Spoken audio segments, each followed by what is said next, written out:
রাজীব ভবনে এক প্রতিবাদী কর্মসূচি। অবৈধ অনলাইন ট্রেডিং এবং স্মার্ট মিটারের বিরুদ্ধে রাজীব ভবনে আজ এক প্রতিবাদী কর্মসূচি সাব্যস্ত করা হয়। রাজীব ভবনে কংগ্রেসের প্রতিবাদী কার্যসূচি, স্মার্ট মিটার প্রত্যাহার এবং অনলাইন ট্রেডিং এর দুর্নীতির তদন্তের দাবিতে এই প্রতিবাদী কার্যসূচি। গুয়াহাটি মহানগর জেলা কংগ্রেস কমিটির উদ্যোগে এই প্রতিবাদী কার্যসূচির রূপায়ণ। প্রতিবাদী কার্যসূচিতে অংশগ্রহণ করেন কংগ্রেসের বেশ কয়েকজন জ্যেষ্ঠ নেতাও। সমগ্র রাজ্যত যে ধৰণৰ স্মাৰ্ট মিটাৰক লৈ প্ৰতিবাদী কাৰ্যসূচী ৰূপায়ণ হৈছিল সেই আমি ইতিমধ্যে দেখুৱাইছোঁ। কিন্তু আজিৰ দিনটোত গুৱাহাটী মহানগৰ জিলা কংগ্ৰেছ কমিটিয়ে প্ৰতিবাদী কাৰ্যসূচী ৰূপায়ণ কৰিছে, য'ত উপস্থিত আছে বিৰোধী দলপতি দেৱব্ৰত শইকীয়া। স্মাৰ্ট মিটাৰ বন্ধ কৰাৰ লগতে অনলাইন ট্ৰেডিঙৰ আচলতে বিৰোধিতা কৰিছে, অনলাইন ট্ৰেডিঙৰ তদন্ত হ'ব লাগে, এনেধৰণৰ বিভিন্ন শ্লোগান আৰু হাতে হাতে যিবোৰ প্লে কাৰ্ড আছে, আমি প্লে কাৰ্ডসমূহ দেখাবলৈ চেষ্টা কৰিম। যিখিনি হাতে হাতে প্লে কাৰ্ড আছে তেওঁলোকে এই হাতে হাতে প্লে কাৰ্ড লৈ তেওঁলোকে ইতিমধ্যে মুখ্যমন্ত্ৰী হিমন্ত বিশ্ব শৰ্মাক তীব্ৰ সমালোচনা কৰাৰ লগতে তেওঁলোকে এই যিসমূহ তেওঁলোকৰ প্লে কাৰ্ডৰ শ্লোগান আৰু শ্লোগানৰ তেওঁলোকে তদন্তৰ দাবী বিচাৰিছে। আৰু এনেধৰণে ইতিমধ্যে প্ৰতিবাদী কাৰ্যসূচী ৰূপায়ণ কৰা দৃশ্য আমি ৰাজীৱ ভৱনত ইতিমধ্যে দৃশ্য দেখুৱাইছোঁ। আৰু এই মুহূৰ্তত কৈছোঁ যে যি স্মাৰ্ট মিটাৰ যি লুণ্ঠন চলোৱাৰ অভিযোগ উত্থাপন হৈছিল সমগ্ৰ ৰাজ্যত, ইতিমধ্যে ইয়াৰ বিৰুদ্ধে এক প্ৰতিবাদী কাৰ্যসূচী ৰূপায়ণ হৈ আছিল। আৰু দেখুওৱা গৈছিল যে ইলেক্ট্ৰিচিটি কনজিউমাৰ্ছ এছ'চিয়েশ্যনেও তাৰ বিৰুদ্ধে প্ৰতিবাদ সাব্যস্ত কৰিছিল। আৰু প্ৰতিবাদ কৰি তেওঁলোকে ইতিমধ্যে গোটেই যি বিদ্যুৎ খণ্ডটো আচলতে ব্যক্তিগতকৰণ কৰাৰ প্ৰক্ৰিয়া আচলতে আৰম্ভ কৰিছে বুলিও তেওঁলোকে সমালোচনা কৰিছিল। আৰু এই মুহূৰ্তত আমি কৈছোঁ যে বিৰোধী দলপতিগৰাকী আছে, তেওঁ আচলতে পোনপোনে তেওঁ ভাষ্য শুনাবলৈ চেষ্টা কৰিম। নাকত তেল দি হৈ আছে, যিহেতু তেওঁলোকৰ মাষ্টাৰবিলাক আজিকালি দুৰ্নীতি নহয় ৰাজনীতি। তেওঁলোকৰ ৰাজনীতিক নেতাসকলে তেওঁলোকক ক'লে মানে তেওঁলোকে কাণ মূৰ লৰাই, নহ'লে তেওঁলোকে প্ৰভুভক্ত কুকুৰৰ নিচিনাকৈ শুই আছে সেইটো অফিচত ৰাজহুৱা ধন ব্যয় কৰি চৰকাৰী আমাৰ কৰ কাটলৰ পইচা লৈ তেওঁলোকে ইয়াতে দৰমহা খাই আছে। সেইটো অফিচ ভাড়াত আছে, কিন্তু তেওঁলোকে অসমৰ জনগণৰ যেতিয়া পইচা লুণ্ঠন হৈছে তেওঁলোকৰ তেওঁলোকৰ লেগাম লাগিছে। তেওঁলোকে স্বতন্ত্ৰভাৱে এটা এনকুৱাৰীৰ কাৰণে এখন কাগজ দিবলৈ তেওঁলোকৰ সৎসাহস হোৱা নাই। সেই গতিকে আমি গুৱাহাটী উচ্চ ন্যায়ালয়ৰ ন্যায়াধীশৰ যোগেদি মনিটৰত কৰা এটা তদন্ত দিব কৈছোঁ। ইয়াৰ পূৰ্বেও আপোনালোকে জানে আজমল ডাঙৰীয়াক নিৰ্বাচনৰ পূৰ্বে বিদেশী মানে কিবা জেহাদীবিলাকৰ পইচা আনিছে আৰু আজমল ফাউণ্ডেশ্যনে টকা লগাইছে। মই সেই গতিকে তদন্ত কৰিম বুলি মুখ্যমন্ত্ৰী মহোদয়ে আতাহ ফালিছিলে, কিন্তু এতিয়া সেই তদন্ত কি হ'ল? মুখ্যমন্ত্ৰীৰ লগত তেওঁ অনবৰত লগেই পাই থাকে। সেই গতিকে এই অসম চৰকাৰৰ যিবিলাক মুখ্যমন্ত্ৰীৰ মুখৰ কথা, এই কথাখিনি বিশ্বাস কৰিব নোৱাৰি। তেখেতেতো অলপতে মোৰ কথাও কৈছে যে মই সোণাপুৰৰ উচ্ছেদৰ বিৰোধিতা কৰিছোঁ। মই উচ্ছেদৰ বিৰোধিতা কৰা নাই। মই ভাৰতীয় সংবিধানৰ আৰ্টিকল 14 য'ত আমাৰ লিখা আছে যে আইনৰ চকুত সকলো সমান।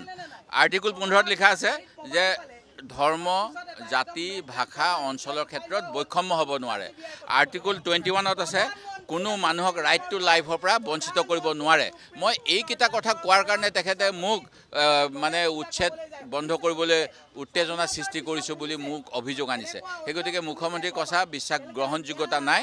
মই কালিও DGP ডাঙৰীয়াক আহ্বান জনাইছোঁ, মই যদি ৰক্তপাতৰ বাবে দায়ী মুখ্যমন্ত্ৰীয়ে ক'বৰ দৰে মোৰ ওপৰত গোচৰ ৰুজু কৰক, মোক গ্ৰেপ্তাৰ কৰক। লগোৱা কামটো মহাৰাষ্ট্ৰত বন্ধ হৈ গ'ল, গুজৰাটত বন্ধ হৈ গ'ল। অসমৰ জনগণক শোষণৰ বলি কৰিবলৈ BJP দলে কিয় এটা যেন তেওঁলোকে অসমৰ চৰকাৰ নহয় দিল্লীৰ এটা বহতীয়া চৰকাৰৰ নিচিনা ভূমিকা লৈছে, সেই কথা আমি প্ৰতিবাদ কৰিছোঁ। স্মাৰ্ট মিটাৰ উইথড্ৰ কৰিবলৈ দাবী জনাইছোঁ। দ্বিতীয়তে যিটো অনলাইন ট্ৰেডিং, এই অনলাইন ট্ৰেডিঙৰ কথা আপোনালোকে জানে। আজি বছৰ বছৰ ধৰি এই অনলাইন ট্ৰেডিং ৰাজনৈতিক পৃষ্ঠপোষকতা অবিহনে চলিব নোৱাৰে। এই কথাটো এইকাৰণে কৈছোঁ, 2013 চনত অসম বিধানসভাত আমি আইন আনিছিলোঁ, যি আইনত স্পষ্টকৈ উল্লেখ আছে যে উপায়ুক্তৰ পাৰ্মিশ্যন নোহোৱাকৈ ট্ৰেডিঙৰ কাম হ'ব নোৱাৰে। লোকেল অথৰিটি মিউনিচিপাল বৰ্ডৰ পাৰ্মিশ্যন নোহোৱাকৈ এই অনলাইন ট্ৰেডিঙৰ কাম হ'ব নোৱাৰে। তেনে ক্ষেত্ৰত আইন ভংগ কৰিবলৈ কোনে সুযোগ দিলে? 2019 চনৰ পৰা অসমত থকা BJP চৰকাৰে এই সুযোগ দিয়া নাই জানো? সেই গতিকে বহুত ৰাজনৈতিক পৃষ্ঠপোষকতাত অসমৰ ৰাইজক শোষণ কৰা হ'ল। ইয়াৰ বাবে আমি গুৱাহাটী উচ্চ ন্যায়ালয়ৰ কৰ্মৰত ন্যায়াধীশ আৰু ED আৰু CBIৰ জইণ্ট তদন্ত বিচাৰিছোঁ। এই কাম কিন্তু এতিয়াও চৰকাৰে কৰা নাই। বৰঞ্চ স্পেচিয়েল ইনভেষ্টিগেশ্যন টীম বনাই ৰাজ আতিথ্য দিছে এছামক, আৰু কাৰোবাক হাজোতত থৈছে হেণ্ডকাফ লগাই, কাৰোবাক AC ৰুমত হোৱাই থৈছে। এইবিলাক যিবিলাক খেলি মেলি হৈছে, এইবিলাক সকলোখিনি পোহৰলৈ আহিব যদিহে গুৱাহাটী উচ্চ ন্যায়ালয়ৰ কৰ্মৰত ন্যায়াধীশৰ তত্ত্বাৱধানত হাজাৰ হাজাৰ কোটি অসমৰ জনতাৰ পৰা লুণ্ঠন কৰা এই কোম্পানীকেইটাৰ বিৰুদ্ধে তদন্ত দিয়ে। আৰু এই দাবী অসমৰ জনগণৰ দাবী। জনগণৰ হৈ আজি কংগ্ৰেছ দলে এই প্ৰতিবাদ কাৰ্যসূচী সাব্যস্ত কৰিছে। আজি আমি একচুৱেলি অহাকালি বিশ্বকৰ্মা পূজা, আজি মানুহসকল ব্যস্ত আছে, তথাপিও আজি আমি এই স্মাৰ্ট মিটাৰৰ বিৰুদ্ধে আৰু অনলাইন ট্ৰেডিঙৰ বিৰুদ্ধে আজি আমি ইয়াত সকলোৱে একগোট হৈছোঁ। মুখ্যমন্ত্ৰীয়ে হাল এৰি শিয়াল খেদাৰ যিটো নিকৃষ্ট ৰাজনীতিত লিপ্ত হৈছে, মুখ্যমন্ত্ৰীয়ে ভবা উচিত নহয় যে কংগ্ৰেছ দল ইমান হীৰা মনৰ অধিকাৰী ইয়াত নহয়, ইয়াত শক্তিশালী মানুহ আছে যে তেওঁ প্ৰত্যেকটো কৰা দুৰ্নীতি আৰু ভ্ৰষ্টাচাৰক অন্য দিশলৈ গতি কৰিবৰ কাৰণে ক'ৰবাত উচ্ছেদৰ নাটক ৰচিছে, ক'ৰবাত বিভিন্ন নাটক ৰচিছে। কিন্তু আমি মুখ্যমন্ত্ৰীক মনত পেলাই দিব বিচাৰিছোঁ, নাটক আপুনি যিমানেই নকৰক কিয়, স্মাৰ্ট মিটাৰৰ নামত যি ডকাইতি কৰা আৰম্ভ কৰিছে তাক বন্ধ নকৰা পৰ্যন্ত কংগ্ৰেছ দলৰ প্ৰতিজন নিষ্ঠাবান তৃণমূলৰ কৰ্মীলৈকে আমি ৰাইজৰ পক্ষত মাত মাতি যাম। দ্বিতীয় কথাটো হৈছে, মুখ্যমন্ত্ৰীয়ে ভাবিছে যে প্ৰায় 11,000 অনলাইন ট্ৰেডিঙৰ নামত তেওঁৰ লগত লাগি থকা সাংগ পাংগ, তেওঁৰ যিবিলাক ইষ্ট মিতিৰ বন্ধু বান্ধৱ যিবিলাকে অনলাইন ট্ৰেডিঙত ঠগ প্ৰবঞ্চনা কৰিছে, তেওঁ যদি ভাবিছে যে হিন্দু মুছলমান উচ্ছেদ এইবিলাক কথা কৈ আচল কথাৰ পৰা ৰাইজক দৃষ্টি অন্য দিশত নিব পাৰিব, মই কৈছোঁ মুখ্যৰ স্বৰ্গত বাস কৰিছে, সেইটো কেতিয়াও আমি হ'বলৈ নিদিওঁ। মুখ্যমন্ত্ৰীয়ে অনলাইন ট্ৰেডিঙৰ আমি আজি শুনিব পাৰিলোঁ যে যিসকল অনলাইন ট্ৰেডিঙৰ নামত আটক হৈছিলে তেওঁলোকে বোলে মছলাযুক্ত আহাৰ খোৱাৰ কাৰণে 3জনৰে পেট বেয়া হৈ এতিয়া AMCত তেওঁলোক চিকিৎসাধীন হৈ আছে।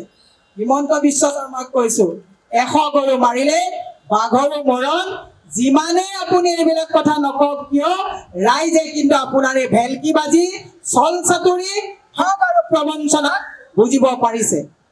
আৰু এটা কথা, আজি আমি ইয়াত স্মাৰ্ট মিটাৰলৈ প্ৰতিবাদ কৰাৰ সমান্তৰালভাৱে কালি আমাৰ বিৰোধী দলৰ দলপতি দেৱব্ৰত শইকীয়া ডাঙৰীয়াই এটা খুব ভাল কথা এটা উত্থাপন কৰিছে।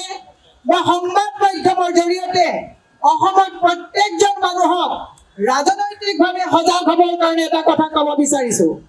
মুখ্যমন্ত্ৰীয়ে কৈছে যি সেনাই নিজৰ ঘৰ বাৰী পৰিয়াল এৰি দেশৰ কাৰণে নিজক উৎসৰ্গিত কৰি সেনাই তেওঁলোকৰ দেশ ৰক্ষাৰ স্বাৰ্থত নিজক ব্ৰতী কৰে, মুখ্যমন্ত্ৰীয়ে কৈছে আলফাই যদি সেনা ক'ৰবাত মাৰে অসমত নালাগে, অসমৰ বাহিৰত মাৰক। মই মুখ্যমন্ত্ৰীক ক'ব বিচাৰিছোঁ, সংবিধানক শপত লৈ সাংবিধানিক পষ্টত অধিষ্ঠিত এজন মুখ্যমন্ত্ৰীয়ে এনেকুৱা প্ৰৰোচনামূলক দায়িত্ব জ্ঞান নথকা, আইন উলংঘা কৰা, সংবিধান বিৰোধী কথা কোৱা মুখ্যমন্ত্ৰীয়ে আইনৰ আওতাত আহিবনে নাহিব, আমি একচুৱেলি থানাই থানাই তেওঁৰ ওপৰত এনেকুৱা প্ৰৰোচিতমূলক আৰু সেনাসকলক মাৰিবৰ কাৰণে উচতনি দিয়া এনেকুৱা ভাষণক আমি একচুৱেলি গৰিহণা দি কেছ ৰেজিষ্টাৰ নকৰিলেও থানাই থানাই কেছ দি ৰাখিব লাগে। আমাৰ যেতিয়া চৰকাৰ আহিব এনেকুৱা প্ৰৰোচিত কথা কৈ উত্তেজনা সৃষ্টি কৰা আৰু উগ্ৰপন্থী সংগঠনক উৎসাহ জনোৱা এনেকুৱা মুখ্যমন্ত্ৰীৰ ওপৰত একচুৱেলি তদন্ত আমাৰ চৰকাৰ আহিলে কৰিবৰ কাৰণে আমি কেছ দি ৰাখিব লাগে। যে কোনো খবৰেৰ জন্য যোগাযোগ কৰুন 7099017330 এবং 7099017110 নম্বৰে।